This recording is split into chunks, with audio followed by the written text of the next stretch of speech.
Greetings from Mesa United Methodist Church of Albuquerque, New Mexico. We hope this message will be meaningful and relevant to your life and your relationship with God. We invite you to join us for worship on Sunday mornings. Our traditional service is at 8:30 a.m. and at 11 a.m. we gather for contemporary worship. More information may be found at our website, mesaviewumc.com. Now may you be blessed through the reading and hearing of God's holy word. Our gospel reading is Matthew 5:27 through 30. You have heard that it was said, "You shall not commit adultery." But I say to you that everyone who looks at a woman with lust has already committed adultery with her in his heart. If your right eye causes you to sin, tear it out and throw it away. It is better for you to lose one of your members than for your whole body to be thrown into hell. And if your right hand causes you to sin, cut it off and throw it away. It is better for you to lose one of your members than for the whole body to go into hell. This is the word of God for you and me, the people of God. Thanks be to God. When Moses came off the mountain with the 10 Commandments, he said to the Israelites, "I have some good news and I have some bad news. The good news is I've talked down God from 30 commandments to just 10. The bad news is adultery is still one of them." Perhaps appropriately enough, today we look at the deadly sin of lust compared against the Beatitude that blessed are those who are pure in heart, for they shall see God. When Donna, who's our office administrator, was looking at what I was talking about this Sunday on last Monday, she said, "So after all the things that have happened in the election this past weekend, you're going to talk about lust?" She said, "Who says God doesn't have a sense of humor?" Perhaps God does have a sense of humor, or perhaps regardless of when we talked about lust, there would have been something that would have been going on that we could have dealt with. Because lust is just something that surrounds us, and there's something sort of hypocritical about us when we talk about the issue of lust, because we sort of have a love-hate relationship in American culture with sex and sexuality. On one side, we try to push it away, and the second side, we're surrounded by it. And we like to say, oh, it's just those advertisers and those people who push pop culture who are just jamming it down our throats. Except they wouldn't jam it down our throats if it didn't get them eyeballs and make them more money. We have this sort of give and take with this issue. Lust is a major part of our culture because lust is more than just about sex or sexuality. As I've said, the 7 deadly sins are really about the extension beyond the normal of things. So wrath is the extension, the anger going way beyond. Greed is the needing money for survival and taking it going way beyond. Gluttony is needing food in order to survive and going way beyond those things. And so lust can be seen as an extension of natural desires that we have. But it also can be for more than just people. We can lust for many things. And so before we get into the negative aspects of lust and what it means to be pure in heart, we might ask, is lust always a bad thing? And the answer is not always, but it's sort of tricky. It depends on what we mean. The Greek word from that passage from the Sermon on the Mount we just heard, translated as lust, is also found in the Gospel of Luke at the Last Supper. Jesus says, "I have eagerly desired to have this Passover with you before I suffer." That eagerly desired is that same Greek word. So Jesus really could be saying, "I lusted to have this meal with you." That's quite a different understanding of lusting for something than the way we typically use that term and the way that Jesus is using the term in that passage. But we might say, so Jesus has said that it's wrong to lust after a woman, and for the women here, I'm going to extend it out. It also means lusting after a man. But it's wrong to lust after somebody else's spouse or somebody who's not your spouse, but is it wrong to lust after your own spouse, your own partner? And I think it depends. There's a Jewish interpretation known as a Mishnah of Abraham in the story when he goes into a foreign land and he tells Sarah, I'm going to tell people you're my sister, because if they see you as my wife, then they'll kill me so that they can take you as their own. And Sarah, for some reason, goes along with this story. And it happens not just once, but twice in the story of Abraham. And in one of those stories, we're told that Abraham is 100 and Sarah is 90. And so the rabbis, in looking at this story, begin to wonder, it's no offense, but most people don't lust after 90-year-olds. So why does Abraham have to come up with this story of Sarah being his sister? So the rabbis puzzled over this, and they came up, their explanation of this, their interpretation, was that Abraham was so in love with Sarah, so devoted to her, so lusting after her, and thinks that she is so beautiful that he sees her as if she is still that young girl that he originally married. And because Abraham sees her in this way and lusts after her in this way, others see Sarah exactly the same way. So we might say that's the positive side of this issue. But that's not the lust that Jesus is talking about. It's not the lust we normally talking about. The lust that Jesus is talking about here is the desire to take and possess something or someone else for your own purposes. When we talked about greed last week, I said that one of the things of the problems with greed is that we take money, and rather than making it as a means to some end that we want to achieve, money becomes the end in and of itself. And so that's what we're searching after, not money to use it for something, but money just to have it. And so in some ways, lust does the exact opposite of that, and then it takes someone else who should be an end in and of themselves, and it turns them into a means that we can use to achieve our ends. Normally something for our own pleasure. So if pride is an inordinate self-regard, lust is total disregard for the other. Harry Williams says, it is an attempt to snatch value for myself from somebody else. It's an ultimately selfish act, because it's not about them, it's about us. That's why Jesus says it's so destructive. And why it's a sin is because it destroys relationships. It destroys the relationships that we have with others because of how we view them. We never truly see them as others. We dehumanize them and degrade them as a person, as an object of our lust. It's true objectification. We see as others as tools, as means to achieve our ends, personal satisfaction. The German philosopher Immanuel Kant, and I bet you nobody thought you were going to hear about Kant here this morning in worship, says that we are to see others as ends in themselves, never as means for our own purposes. Because when we see everyone else as an end in and of themselves, then we inherently will treat them differently. If we can't use them for our own purposes and means, then we have to see them and use them differently. Another way to look at this is by what's become known as Kant's categorical imperative, which says that we should live and act as if everything that we do could become a universal law. That everything you do could become a universal law. That is, if I do it, what would happen if everybody did it? Would that be for the good, or would it be for evil?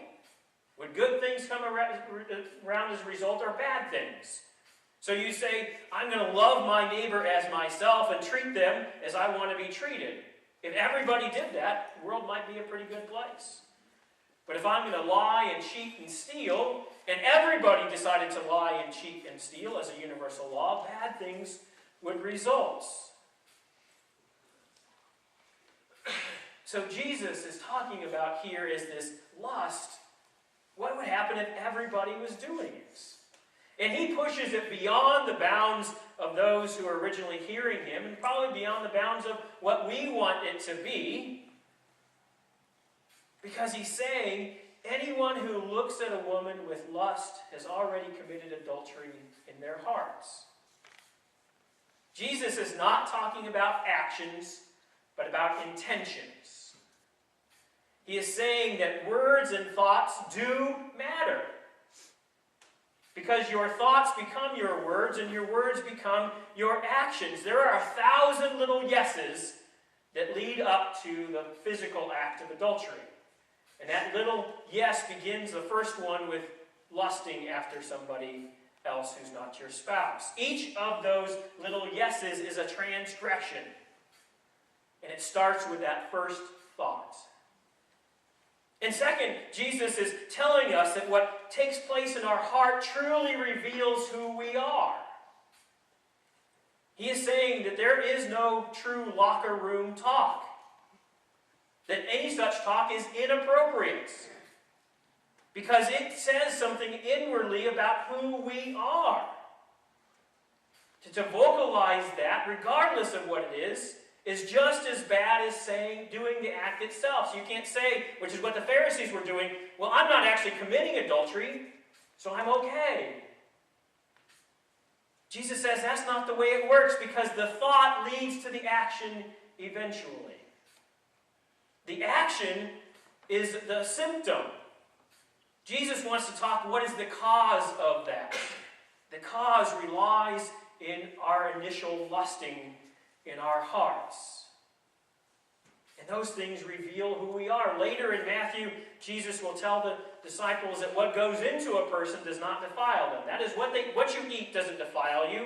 It's what comes out of you that defiles you. Because what comes out of the mouth, Jesus says, proceeds from the heart. For out of the heart come evil intentions, murder, adultery, fornication, theft, false witness, and slander. These are what defile a person. It's not just what we do, but what we think that says who we are. Do we see others as beloved in and of themselves? Or do we see them as a means for us to use to achieve something that we want? Jesus says, deal with the causes, not with the symptoms. Because the symptoms won't come about if you get rid of the first causes, the first thoughts that are leading us in the wrong direction. And worse is that when we lust after somebody else, we're creating a relationship in our head. But relationships don't exist in heads. They exist in reality. And so if we have broken relationships in our head in which we are using people for our own means and ends, then we'll start acting on that in the world and have the same sorts of relationships. So if we want wholeness in non-broken relationships in reality, we have to have those same relationships going on in our minds. But Jesus does one other crucial thing in this passage. And that is that he changes the onus away from women to the men who are thinking this. Or we could say he changes it away from men to the women who are thinking this. Because in the ancient world, just like today, women are often the ones who get blamed and shamed for adulterous relationships or for sexual assault. You know, it's the old thing, well, did you see what she was wearing? Hey, she was asking for it. And that's why this shouldn't be shocking. We say the same thing. The Pharisees did the same thing when they bring Jesus a woman who's caught in adultery. She's caught in the act, but only the woman is there. Where's the man? Getting a pat on the back? Maybe. The man's not there because the woman is to blame. They were seen to have greater culpability for causing the acts. But to quote from New Testament scholar Amy Jill Levine, who's also an Orthodox Jew, she says, by collapsing the distinction between thought and action, this extension of the law of adultery to include lust suggests that no one should be regarded as a sex object. The burden here is placed on the man. Women are not seen as responsible for enticing men into sexual misadventures. That is, the act is blamed not on the eventual act, but on the thought that triggered that act, which was to look at the other person with lust, to look at them as an object, something to be obtained and used and controlled, and therefore not only breaks relationships, but reveals what's in the heart. Now, when we're talking about heart, it's not the little organ that's in the middle of our chest that pumps blood through our bodies. That's not what they're talking about here. What's being referred to here, the way that heart is used, is as the self, the true self. It's who we are. It's our hearts. It's our best and truest sense of who we are. Remembering that Jesus says it's what comes out of the mouth comes from the heart. And so Jesus doesn't say, blessed are the pure of mind. That might be what we would say today, understanding the mind sort of controlling us, as well as we say things like, he has a dirty mind, or get your mind out of the gutter. Jesus is not talking about the mind as such as the entirety of who we are. And the brain is certainly involved in that. But there's also something more than just thoughts. In his book on the Beatitudes, Reverend James Howell, who's a United Methodist pastor in North Carolina, talks about his niece who has Down syndrome.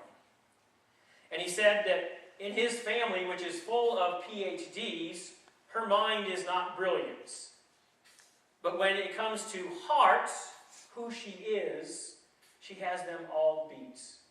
Her mind is not brilliant, but her heart is brilliant because of how she interacts with people, how she approaches the world, the joy she has in life.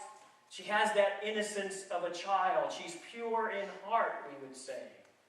So there's a difference between even the mind and who we are and how we act. She's not encumbered by all the things that distract us, that keep us from going in different directions. Perhaps it's that purity that Jesus is talking about when he says that unless you change and become like a child, you will not get into the kingdom of God. And to help give a better sense of what this purity looks like, the Greek word is katharoi. It means unpolluted or clean. It's from this root word that we get the word cathartic. If you had a cathartic experience, you've been cleaned of something. You've been purged of something. You can take a cathartic drug and it purges your system. So the sense of getting rid of things, catharsis. The other way that purity is understood is as intentionality, simple-mindedness, focus.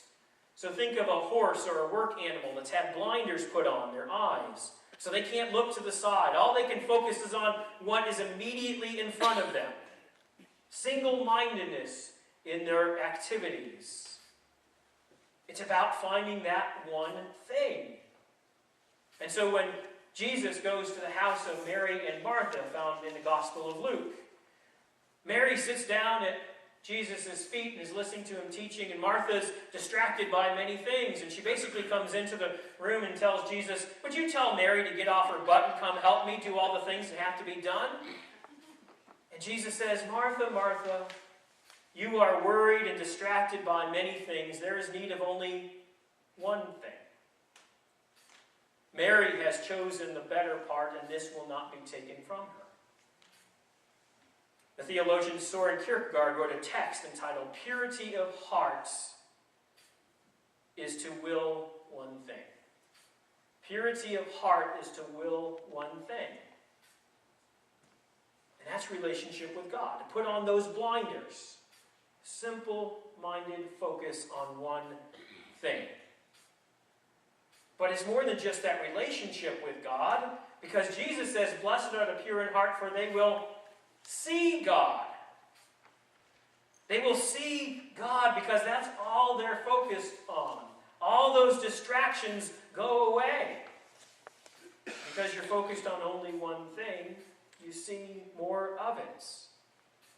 And the more they come to know and love God, other things begin to happen.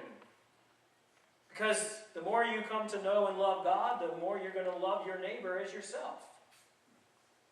Because the first laws of the Ten Commandments are about God. You shall have no other God before me. Don't make any graven images. That is, don't be distracted by those things that we make gods. Money, pride, all those things that want us to worship down and bow to them. And then the second part of the Ten Commandments are about loving neighbor. It's about those coveting things. Treat your neighbor as you want to be treated.